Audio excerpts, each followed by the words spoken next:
आदरणीय दिदीबहिनी तथा दाजुभाइहरू, आज मे दिवस।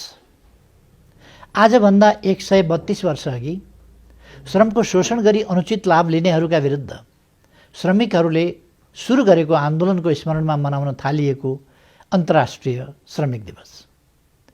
यस दिवसको अवसरमा सर्वप्रथम म स्वदेश तथा विदेशमा रहनुभएका सम्पूर्ण श्रमजीवी दिदीबहिनी तथा दाजुभाइहरूमा हार्दिक शुभकामना व्यक्त गर्दछु।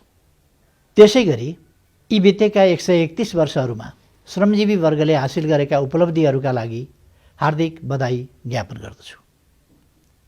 आजका दिन विश्वभरि नै काम र जीवनको सन्तुलन कायम गराउन क्रियाशील ट्रेड युनियनहरूले वर्षभरि गरेका कामको फेरिस्त सार्वजनिक गर्ने गर्दछन्। श्रमजीवी वर्गका पक्षमा बनाएको दीर्घकालीन योजना र थालिएको तर पुरा हुन बाँकी आफ्ना काम पुरा गर्ने प्रतिबद्धता जनाउँछन् र आर्थिक सामाजिक रूपान्तरणको जारी अभियानमा निरन्तर संलग्न रहने बाचा दोहोर्याउने गर्दछन्। आजको दिन श्रमजीवी वर्गको संलग्नतामा स्थापित शासन व्यवस्था भएका मुलुकहरूमा मे दिवस विजय उल्लास दिवसको रूपमा मनाइन्छ।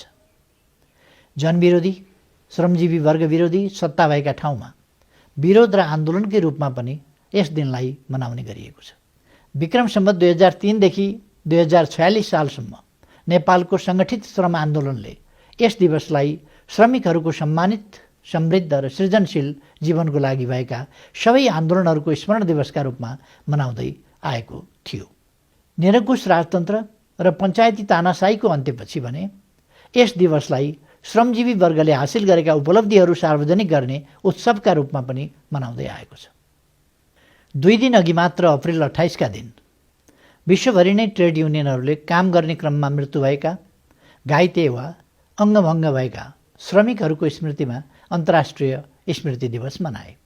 उनीहरूले उराठ लाग्दा तथ्यहरू स्मरण गरे। कार्यथलोमा भएका दुर्घटना वा व्यवसायजन्य रोगका कारण विश्वव्यापी रूपमा हरेक दिन 7600 मानिस मर्ने गर्दछन्। अस्बेस्टोसको सम्पर्कका कारण हरेक हप्ता 5000 मानिस फोक्सो सम्बन्धी रोग र क्यान्सरका कारण मर्ने गर्दछन्। दक्षिण एसियामा सालाखाला 4500 श्रमिकहरूले भवन भत्किएर ज्यान गुमाउँछन्। हरेक दिन 410 निर्माण क्षेत्रका श्रमिकहरू कार्यथलोमै मर्ने गर्दछन्। प्रत्येक मिनेटमा 730 मानिसहरू पेस्टिसाइडका कारण विषाक्त हुने गरेका छन्। गत सालको तथ्याङ्क अनुसार विश्वभरिमा प्रत्येक आधा घण्टामा एकजना स्वास्थ्यकर्मीले कोभिड-19 का कारण ज्यान गुमाएका छन्। समग्रमा 20,78,000 मानिसहरूले वर्षेनी काम सम्बन्धी रोग र कामका क्रममा घाइते भएकै कारण ज्यान गुमाइरहेका छन्। कोभिडकै कारण गत साल 25 करोड काम गुम्यो र यस वर्ष कम्तीमा 13 करोड काम खतरामा रहेको तथ्य अन्तर्राष्ट्रिय रूपमा प्रक्षेपण गरिएको छ। उनीहरूले अधिकार, सुरक्षा, समानता र समावेशिता जस्ता 4 महत्त्वपूर्ण विषयमा आफ्नो ध्यान केन्द्रित गरे। श्रम शक्तिको विकासका लागि सार्वजनिक क्षेत्रको लगानीमा वृद्धि, सार्वजनिक क्षेत्रमा रोजगारी कार्यक्रम, गुणयुक्त काम र श्रमको औपचारीकरण जस्ता उपाय अपनाएर विद्यमान अवस्थामा परिवर्तन ल्याउन सकिने जस्ता उपायहरू अघि सारे। दिदीबहिनी तथा दाजुभाइहरू, नेपालमा हामी विगत 3 वर्षदेखि समृद्ध नेपाल, सुखी नेपालीको राष्ट्रिय आकाङ्क्षा प्राप्तिको अभियानमा संलग्न छौँ। यो राष्ट्रिय आकाङ्क्षा समतामूलक समाज सिर्जना गरी समान आर्थिक अवसर प्रदान गर्ने र सामाजिक न्यायसहितको समृद्धि सुनिश्चित गर्ने आकाङ्क्षा हो। व्यक्तिका राजनीतिक, आर्थिक, सामाजिक र सांस्कृतिक आयामहरू सशक्त तुल्याउने आकाङ्क्षा हो। अन्तर्राष्ट्रिय श्रम सङ्गठनको शतवार्षिकी समारोहमा सम्बोधन गर्दा मैले भनेको थिएँ, हामीले जीवन पर्यन्त रोजगारीको अवधारणालाई श्रमिकले गर्ने कामको प्रकृति जस्तोसुकै भए पनि सबै श्रमिकलाई सामाजिक सुरक्षाको विधिद्वारा पुनः परिभाषित गरेका छौँ। श्रम लचकता र सामाजिक सुरक्षाबीच उचित सन्तुलन सुनिश्चित गरेका छौँ। औपचारिक कि अनौपचारिक क्षेत्र भन्ने विभेदलाई कानुनी रूपमा अन्त्य गरेका छौँ। यसरी हामीले अनौपचारिक क्षेत्रलाई औपचारीकरण गर्ने प्रक्रियालाई सफलतापूर्वक सम्पन्न गरेका छौँ। हामीले यहाँ जे गरिरहेका छौँ, जेनेभामा त्यही उद्घोष गऱ्यौँ। विभिन्न मञ्चहरूमा जे भन्यौँ यहाँ त्यही गरिरहेका छौँ। हामीले यस सरकारको 3 वर्षको अवधिमा सामाजिक क्षेत्रमा लगानी बढाएका छौँ। श्रमको सम्मान र मर्यादित कामको अवधारणालाई प्रवर्धन गरिरहेका छौँ। म तथ्यमै बोल्न चाहन्छु, यस अवधिमा विभिन्न 8 प्रकारका सामाजिक सुरक्षा भत्ता पाउनेको सङ्ख्यामा 5 लाख थप भई 30,60,000 पुर्याइएको छ। मासिक रु 100बाट सुरु गरिएको ज्येष्ठ नागरिक सामाजिक सुरक्षा भत्ता दायरा समेत विस्तार गरी दैनिक रु 100 पुर्याइएको छ। सबै ज्येष्ठ नागरिकको लागि 1 लाखसम्मको निःशुल्क स्वास्थ्य बिमा गरिएको छ। स्वास्थ्य बिमा 75 जिल्लामा विस्तार भएको छ र यसको पहुँच 636 स्थानीय तहमा पुगिसकेको छ। स्वास्थ्य बिमा गर्ने जनसङ्ख्या 38,60,209 पुगेको छ। 2075 मङ्सिर 11 गतेबाट राष्ट्रिय अभियानको रूपमा सुरु गरिएको योगदानमा आधारित सामाजिक सुरक्षा योजनामा करिब 12,000 रोजगारदाता र 2 लाख श्रमिकहरू आबद्ध भइसकेका छन्। नेपाली सेनामा 16 वर्षे सेवापछि निवृत्ति भरणको व्यवस्था लागू गरिएको छ। द्वन्द्वमा घाइते हुनेका लागि निःशुल्क उपचारको व्यवस्था गरिएको छ। विभिन्न आन्दोलन र सङ्घर्षका योद्धाहरूलाई सम्मान र परिचय पत्रको व्यवस्था गरिएको छ। सामाजिक सुरक्षामा वा अन्य पेन्सन कोषमा आबद्ध भएकाहरूले पनि सहभागी हुन पाउने गरी नागरिक लगानी कोष मार्फत थप नागरिक पेन्सन कार्यक्रम समेत कार्यान्वयनमा ल्याइएको छ। शीतलहर र चिसोबाट कठाङ्ग्रिएर मृत्यु हुन नदिने सरकारको प्रतिबद्धता प्रभावकारी रूपमा कार्यान्वयनमा आएको छ। कोही भोकै पर्दैन, भोकले कोही मर्दैन भन्ने सङ्कल्प व्यवहारमा लागू भएको छ। दुर्गम क्षेत्रमा ज्यान जोखिममा परेका गर्भवती तथा सुत्केरी महिलाको हवाई उद्धार सुरु गरिएको छ। एक आर्थिक वर्षमा 2 लाखभन्दा बढीलाई न्यूनतम 100 दिनको काम वा न्यूनतम ज्यालाको आधा बेरोजगार भत्ता उपलब्ध गराउँदै आएको छ। वैदेशिक रोजगारीमा रहेकाहरूको सुविधाको लागि अनलाइन श्रम स्वीकृति प्रणाली सञ्चालनमा ल्याइएको छ। उनीहरूको अधिकार, मर्यादा र सुरक्षाका लागि गन्तव्य मुलुकसँग श्रम सम्झौता गरिएको छ। स्वदेशमा कार्यरत श्रमिकहरूको पनि बैंक मार्फत तलब भुक्तानी गर्ने प्रणाली सुरु गरिएको छ। दिदीबहिनी तथा दाजुभाइहरू, गत वर्षको सम्बोधनमा मैले सन् 1930 को दशकको मन्दीको स्मरण गरेको थिएँ। त्यस मन्दीले राष्ट्रहरूको सोच्ने प्रवृत्ति बदलिदिएको र चाहेर वा नचाहेर पनि कल्याणकारी बाटोमा हिँड्न बाध्य भएको उल्लेख गरेको थिएँ। अहिलेको समय पनि जारी प्रवृत्तिलाई बदल्ने समय हो। केही दशक अघि जनाधिकारको सन्दर्भमा राज्यको भूमिकाप्रति तीव्र असहमति जनाउँदै छरितो सरकार र राज्यको सीमित भूमिका हुनुपर्छ भन्ने विचारका पक्षधरहरू पनि ट्रिकल डाउन थ्योरीले कहिल्यै काम गरेन, अबको अर्थनीति तलदेखि माथि उक्लिने र मध्यम वर्गलाई समेटेर अघि बढ्ने प्रकृतिको हुनुपर्छ भन्ने ठाउँमा आइपुगेका छन्। कुनै समय सामाजिक क्षेत्रमा लगानी गर्न अन्कनाउनेहरू अहिले त्यसप्रति केन्द्रित हुनुपर्छ भन्नेमा जोड दिन थालेका छन्। गत वर्ष मे दिवस मनाइरहँदा हामीहरू कोरोना भाइरसको महामारीका कारण लकडाउनको बीचमा थियौँ।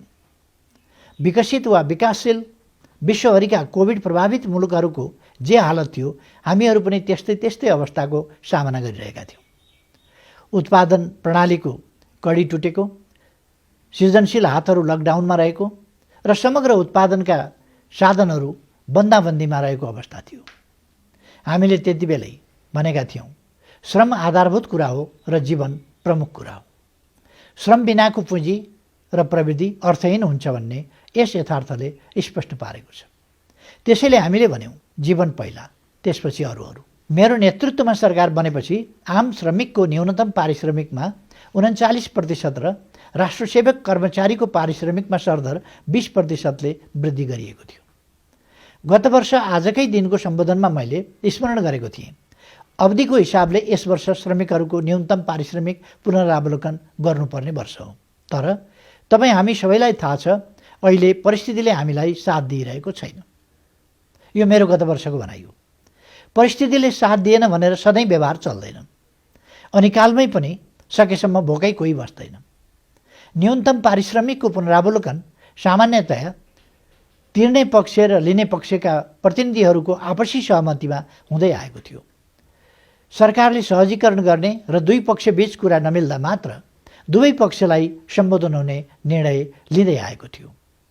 दिने वा लिने कुनै पक्षले पनि मर्का परेको महसुस नगरोस् भनेर नै हाम्रो श्रम कानुनमा हक र हित सम्बन्धी माग दाबीलाई अलग अलग ढङ्गले व्यवहार गर्ने कानुनी प्रावधान राखिएको हो। हक सम्बन्धी माग भनेको न्यूनतम विषय हो, त्यसलाई उल्लङ्घन गर्न मिल्दैन। त्यसैले कानुनद्वारा नै मान्न बाध्य पारिन्छ। हित सम्बन्धी माग काम लगाउनेको तिर्ने क्षमता र काम गर्नेको कार्यकुशलतामा भर पर्छ। त्यसलाई सामूहिक सौदाबाजीद्वारा लिने दिने गरिनुपर्छ। यो खेल श्रम संसारका दुई सहयात्रीले खेल्ने हो। सरकारले उनीहरूका लागि समान समथर खेल मैदान तयार गरिदिन्छ। त्यसैले गत वर्ष असार 23बाटै सरकारले न्यूनतम पारिश्रमिक पुनरावलोकनका लागि सहजीकरण सुरु गर्यो। यस 1 वर्षको अवधिमा भएका झन्डै दर्जन बैठक र छलफलबाट दिनेको अङ्क र लिनेको अङ्कमा सुमधुर सहमति हुन सकेन। गएको वर्ष परिस्थितिले साथ दिएन।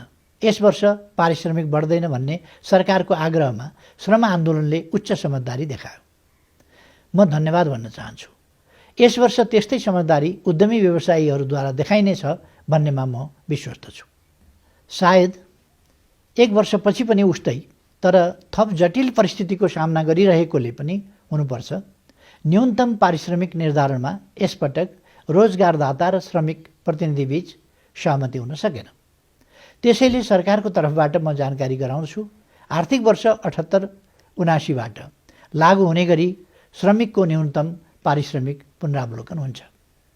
मासिक पारिश्रमिक रु 13,450बाट रु 15,000, दैनिक पारिश्रमिक रु 517बाट रु 577, प्रति घण्टा पारिश्रमिक रु 69बाट रु 77। म दोहोऱ्याएर भन्न चाहन्छु, सबैलाई सामाजिक सुरक्षाको दायराभित्र ल्याइन्छ।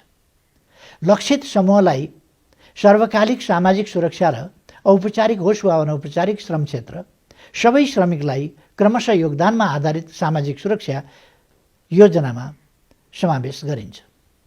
यसको सुरुवात यसै आर्थिक वर्षबाट लागू हुने गरी दैनिक ज्यालादारी र करार सेवामा कार्यरत सरकारी सेवाका कामदार कर्मचारीहरूबाट गरिनेछ। तत्काल विवरण प्राप्त 9,840 सङ्घीय कार्यालयमा कार्यरत कर्मचारीबाट यसको सुरुवात गरिनेछ।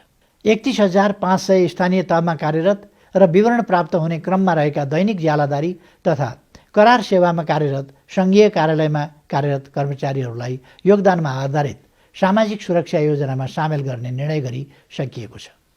दिदीबहिनी तथा दाजुभाइहरू, अहिले फेरि कोरोना भाइरस महामारीको दोस्रो एवं घातक छालले हाम्रो देशलाई पनि लपेट्दैछ। यसै हप्ताबाट शर्तसहितको निषेधाज्ञा लागू गरिएको छ। यसबाट सिर्जना हुने स्वदेश तथा विदेशमा रहनुभएका सम्पूर्ण श्रमजीवी नेपाली दिदीबहिनी तथा दाजुभाइहरूको पीडाप्रति म जानकार छु। त्यस पीडाप्रति संवेदनशील हुँदै हार्दिक ऐक्यबद्धता व्यक्त गर्दछु। श्रमिकको लागि काम र पारिश्रमिक मुख्य कुरा हो। सबै मानिसका लागि जीवन सर्वाधिक महत्त्वपूर्ण कुरा हो। त्यसैले यस महामारीबाट आम नेपालीको जीवन रक्षाका लागि सरकार संवेदनशील छ। कोभिडको दोस्रो छाल नआएको भए सरकारको ध्यान अहिले महामारी विरुद्धको खोपमा मात्र केन्द्रित हुने थियो। अहिले हामी महामारी नियन्त्रण, उपचार र रोकथाम साथसाथै गर्नुपर्ने अवस्थामा छौँ।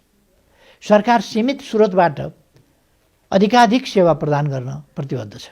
स्मरण गरौँ, सबै नागरिकलाई निःशुल्क खोप उपलब्ध गराउने प्रक्रिया सुरु गर्नेमा हामी दक्षिण एसियामै भारतपछि पहिलो मुलुक हौँ। हालसम्ममा पहिलो डोज खोप लगाउनेको सङ्ख्या 21 लाख नागिसकेको छ। दोस्रो डोज खोप लगाउन आरम्भ गरिएको छ। आम श्रमजीवी वर्गसहित सम्पूर्ण नेपालीलाई छिट्टै खोप उपलब्ध गराउनेमा सरकार प्रतिबद्ध छ। तर यी सबैभन्दा महत्त्वपूर्ण कुरा हाम्रो स्वास्थ्य संरचनामा आमूल परिवर्तन गर्ने र स्वास्थ्य सेवालाई भरपर्दो र प्रभावकारी बनाउनु हो। सरकारले त्यसै दिशामा आफ्नो कामलाई तीव्रता दिइरहेको छ। PCR परीक्षण आवश्यकता अनुरूप जारी छ। ल्याब सङ्ख्या 0बाट 87 पुगेको छ। अस्पताल र स्वास्थ्य चौकीमा कुल शैय्या 8,982 छ। उपलब्ध शैय्या सङ्ख्यामा 38.4% थप भएको छ। यस वर्ष मात्र 309 स्थानीय तहमा आधारभूत अस्पताल निर्माणका लागि एकैपटक शिलान्यास गरिएको छ भने थप अस्पतालहरू समेत गरेर 396 आधारभूत तहका अस्पतालहरू को काम प्रारम्भ भएको छ। अर्को वर्ष थप 204 स्थानीय स्तरका अस्पताल निर्माण सुरु गरिनेछ। आगामी 2 वर्षभित्र सम्पन्न हुने स्थानीय स्तरका यी अस्पतालहरूमा 8000 शैय्या थप हुनेछ। आइसियु शैय्या 400 थपिएको छ। भेन्टिलेटर सहितको शैय्या 300 र उच्च निर्भरताका लागि 2000 शैय्या थपिएको छ। कोभिड-19 को महामारीको सामना गर्ने क्रमसँगै केन्द्रमा 300 बेड र सबै प्रदेशमा 50 बेडका संक्रामक रोग अस्पताल निर्माण गर्न प्रक्रिया प्रारम्भ गरिएको छ। एउटा पक्षमा स्पष्ट हौँ, कोभिडको महामारीलाई हाम्रो असल अनुशासनले मात्र नियन्त्रण गर्न सकिन्छ। संक्रमण र व्यवसायमा सन्तुलन कायम गर्न सावधानीका साथ व्यवहार गर्नुपर्छ। खोपसँगै सतर्कता अघि बढाइनेछ। संक्रमणको रफ्तारलाई ब्रेक लगाएपछि परिस्थितिमा सुधार गर्न सकिन्छ। जहाँ भिड त्यहीँ कोभिड त्यसै भनिएको होइन। सामाजिक दूरी कायम गर्न र अनिवार्य मास्क लगाउन त्यसै आग्रह गरिएको होइन। दिदीबहिनी तथा दाजुभाइहरू, गत साल चाहिँ यस वर्ष पनि दोहोऱ्याउन चाहन्छु, हाम्रो प्रयास टुट्दै गरेको उत्पादन सम्बन्धको कडीलाई फेरि दुरुस्त गर्ने र अवरुद्ध उत्पादन प्रणालीलाई सुचारू गर्नेमा केन्द्रित हुनेछ।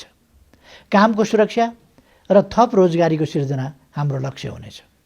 गत साल चाहिँ यसपटक पनि हाम्रो प्रयास हुनेछ काममा रहेकाहरूको न्यूनतम पारिश्रमिक सुनिश्चित गर्ने, काममा संलग्न कसैको पनि आम्दानी रोकिने वा खोसिने स्थिति आउन नदिने, सङ्घ, प्रदेश र स्थानीय तहमा श्रम प्रधान प्रविधि परिचालनको प्रबन्ध गर्ने, श्रम र प्रविधिको संयोजन तथा ज्यालासहित जनसहभागिताको विकास मोडल अवलम्बन गर्ने।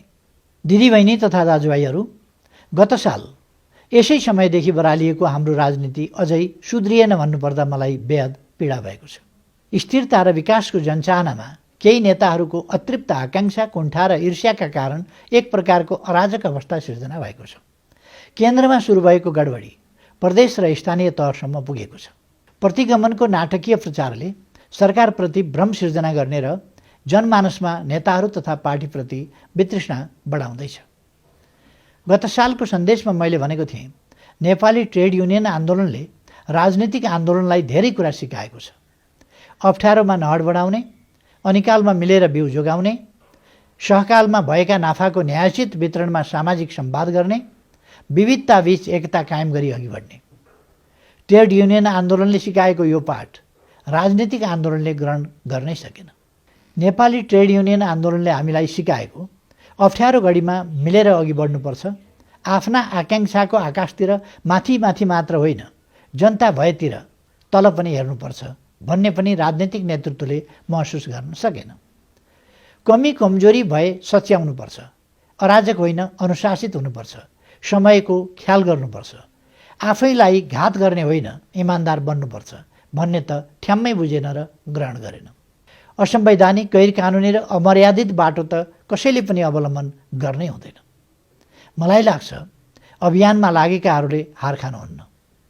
एकै ठाउँमा झर्ने पानीको धाराले पनि ढुङ्गालाई पाल पारेको हामीले देखेकै छौँ। समाज परिवर्तनको कुरा पनि त्यस्तै हो। हामीले हाम्रो सत् प्रयासलाई जारी राख्नुपर्छ। मे दिवस 2021 को यस अवसरमा नेपालका मान्यता प्राप्त ट्रेड युनियनहरूको साझा संस्था संयुक्त ट्रेड युनियन समन्वय केन्द्र र त्यसको छातामुनि समेटिएका सबै ट्रेड युनियनहरू, तिनमा आबद्ध श्रमिकहरू र सम्पूर्ण श्रमजीवी जनसमुदायलाई हार्दिक शुभकामना व्यक्त गर्दछु। धन्यवाद।